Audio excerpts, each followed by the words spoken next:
What's up guys? Welcome to Film Grinding Coffee Beans. Today is going to be our first unboxing video and we're going to be unboxing a vintage lens. I think that vintage lenses are a very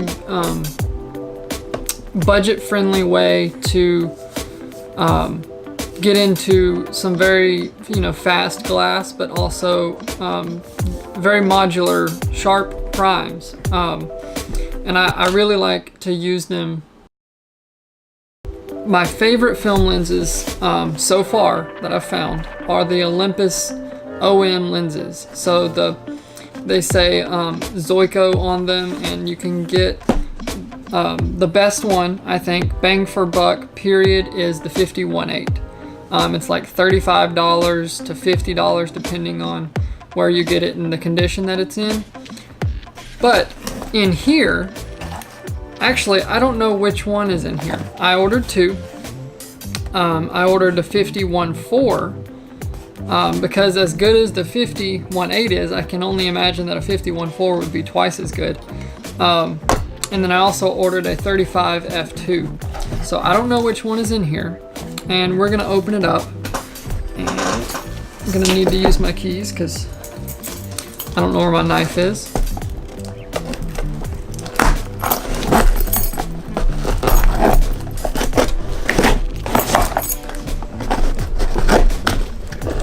I had an overhead rig for this shot, as you saw, but it died exactly when I started this video. So,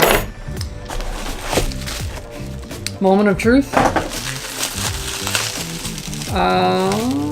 This is the 50, and it is heavier. Obviously, it's a 1.4, so it's going to be heavier. More glass, bigger glass than the 1.8. That's just how it works. It actually weighs more than the 1.8 does with the lens cap and lens adapter and lens, the filter ring, all on there. So this one's going to be nice and heavy, which I personally like heavy lenses. It helps you get a little bit more stable footage. That's also the reason I have a battery grip on my camera, just for the weight of it. But this looks like it's in very good condition. I don't see any fungus. 1.4 aperture works all the way through, all the way to f16. I wish it went to f22, but the highest I really ever go is f11 unless I'm doing some crazy long exposure and I don't have a ND filter or something like that. So I think I want to do a comparison between the two. Sharpness, just a general comparison. I think it's important to use lenses that match.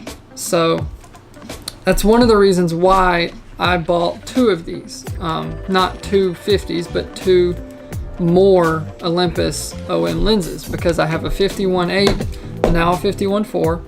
I have a 135 and I have a 28.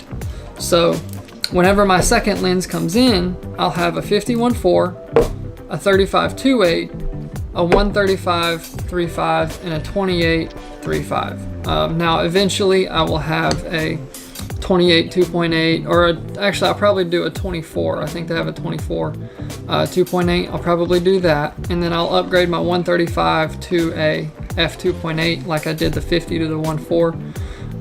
Just to have a nice fast set of vintage lenses that all match.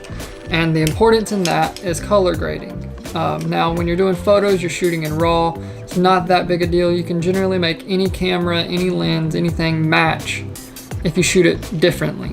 But I'm not shooting in RAW, I am shooting in log, so it's a little bit easier with the Sony, but it does make a difference, and you can definitely tell between shooting with my 200 Petri lens. I'm not really sure, I can't really find much on this brand, but I really like this lens and the colors that it produces, but it's completely different from this 135 and especially different from this 50.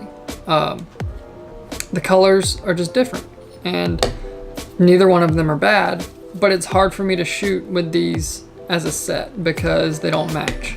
So I think it's just important to have a matching set of lenses. And vintage lenses are a nice cheap way to do that.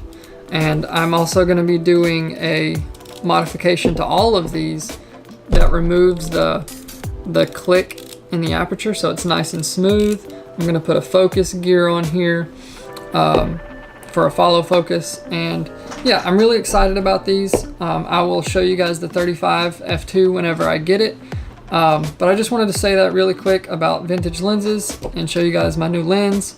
Let's shoot some B-roll of this, and I will see you guys in the next video.